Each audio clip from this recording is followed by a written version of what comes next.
దేవకీ వసుదేవసుతం కంసచాణూరమర్దనం దేవకీ పరమానందం కృష్ణం వందే జగద్గురుం. జై శ్రీమన్నారాయణ. మాధవి గారు ఈ 3 రోజులు కూడా తిరుప్పావై పాసురాల్ని ఎంతో చక్కగా మా ప్రేక్షకులకు మీరు చెప్తున్నారు.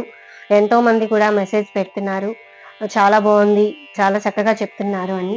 ఇంకా మీరు ఈ 30 రోజులు మా ప్రేక్షకులకి ప్రతిరోజు పాసురాన్ని అందించాలని చెప్పేసి మా ప్రేక్షకులందరూ కూడా మీ మీ పుణ్యాన మా వాళ్ళు కూడా అందరూ కూడా ప్రేక్షకులు ఈ పాసురాన్ని విని అమ్మవారి కృపకు పాత్రలు కావాలి అని చెప్పేసి మనస్ఫూర్తిగా కోరుకుంటున్నానండి. ధన్యవాదాలండి. అందరికీ ధనుర్మాసం శుభాకాంక్షలు. ఈ తిరుప్పావైని మనమే కాదండి, సాక్షాత్తు శ్రీ మహావిష్ణువు యొక్క అవతారం అయినటువంటి మన కలియుగ ప్రత్యక్ష దైవం శ్రీ వెంకటేశ్వర స్వామి వారు సుప్రభాత సేవకు బదులుగా వీటిని ఆ సేవలో భాగంగా వీటిని విని స్వామివారు ఎంతో ఆనందపడతారనే విషయం మనకు అందరికీ తెలిసిన విషయం ఇది.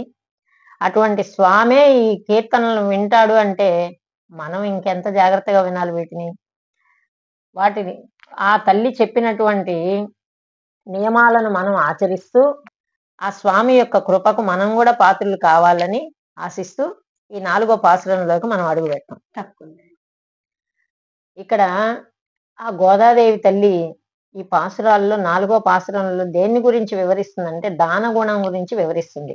మనం ఈ 3 పాసురాల్లో కూడా ఒక్కొక్క మొదటి పాసురంలో ఒక్కొక్క నియమాన్ని మనకు చెప్తూ ఉంది ఆ తల్లి. ఈ 4వ పాసురం దాన గుణం గురించి వివరిస్తూ ఉంటుంది. దీని గురించి మనం పాసురం విన్న తర్వాత మాట్లాడుకుందాం. తప్పకుండా. పర్జన్యదేవ దుర్వార ప్రభావ కరుణింపగదయ్య గంభీర భావ వెనక ముందాడ నీ ఘనతకు తగదు ముంచెత్తవయ్య మమ్ములని సురుష్టి ఒడుపున కడలిలో నడిమికి చేరి జలములు పుక్కిలి గింతలుగా గత్రావి మొరయుచు ఆకాశమునకు నయ్యగసి మొత్తమౌ సృష్టికి మొదలి కారణము వెన్నుని మేని నైల్యోన్నతి నొప్పి లలినా మహాభుజవలకేల నొప్పు శ్రీ సుదర్శన ధార చెన్నున మెరసి వామహస్తమునందు వలమురివోలే దశలు మార్మ్రోయగ తివిరి గర్జించి శారంగ నిర్ముక్త వృషత్కజాలమన జడివాన కురియుమా పుడమి వెల్లువగా ఇది సర్వజనులును పులకించవలదే మా బృందమంతయు మధులను పొంగి వ్రత దీక్షగా వెల్లువలదోగవలదే వర్షాంబుధారల వసుధ ముంచెత్తు మననోము జగతికి మంగళప్రదము వర్షాంబుధారల వసుధ ముంచెత్తు మననోము జగతికి మంగళప్రదము. చాలా చక్కగా పాడారండి. నాకొకటి అర్థమవుతుంది ఏంటి అంటే అమ్మవారు ప్రతి పాసురంలోనూ ఏదో ఒక మెసేజ్ గా మనకి ప్రతిదీ కూడా మనకి ఇస్తున్నది అని అనిపిస్తోంది నాకు. ఈ పాసురంలో అర్థం ఏంటి అంటే ఇక్కడ ఆండాళ్ళ తల్లి ఈ వ్రతాన్ని తను చేయడమే కాకుండా గోపికలందరి చేత కూడా చేయించాలనేటటువంటి ఒక గొప్ప సంకల్పంతో తను తెల్లవారుజామున నిద్ర లేచి ఆ మార్గశిర స్నానానికి గోపికలందరినీ తట్టి లేపుతూ వాళ్ళని సమాయత్తం చేసి ఆ తల్లి ఏం చెప్తోందంటే ఈ పాసురంలో ఏం చెప్తోందంటే సస్యశ్యామలమైనటువంటి సుభిక్షత రావాలి అంటే లోకానికి ముందు ఆధారం వర్షం.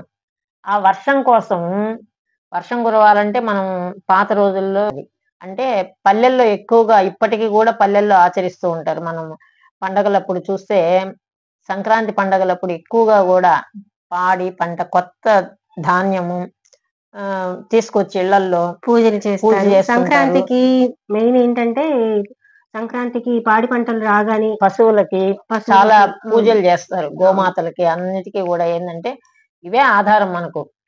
వీటికి పూజలు చేస్తూ ఉంటారు. అలాగా ఆ తల్లి వర్షాన్ని కురిపించమని పర్జన్యదేవా అని మొదలుపెట్టిందంటే వర్షాధిపతి అయినటువంటి ఇంద్రుడు కీర్తిస్తూ స్వామి మాకు వర్షాన్ని కురిపించు అని చెప్పి నువ్వు ఈ వర్షం కురిపించడంలో లోభత్వాన్ని చూపించద్దు. అంటే ఏదన్నా కావాలనుకోండి కొంచెం కొద్దిగా పెడుతుంటారు. అలా కాదు, మాకు ఎంతవరకు కావాలో కావాలి లోకానికి సుభిక్షతనిచ్చేటటువంటి వర్షం ఎంత కావాలో అంత నువ్వు సముద్రంలో ఉన్న నీటినన్నిటినీ కూడా నువ్వు తీసుకొని స్వామి యొక్క శరీరం ఏ విధంగా అయితే నీలమేఘఛాయుడు అంటాం కదా స్వామిని, అలా నువ్వు మారు. నీ మేఘము అలా మారాలి.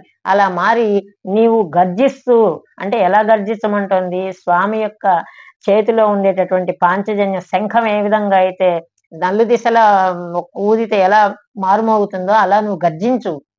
అలా నువ్వు ఎలా మెరవమంటోందంటే ఆ తల్లి ఆ మేఘాన్ని సుదర్శన చక్రం లాగా మెరవమంటోంది. స్వామి చేతిలో ఉండేటటువంటి సుదర్శన చక్రం లాగా నీ వర్షధారలను మాకు ఆయన ధనస్సులోని బాణాల శరవేగంతో స్వామి ఎలా బాణాలను విడుస్తాడో అలాగా నీ వర్షధారలు మాకు భూమి మీద కురవాలి అనేటటువంటి ఒక వేడుకోలు చెప్తోంది స్వామికి.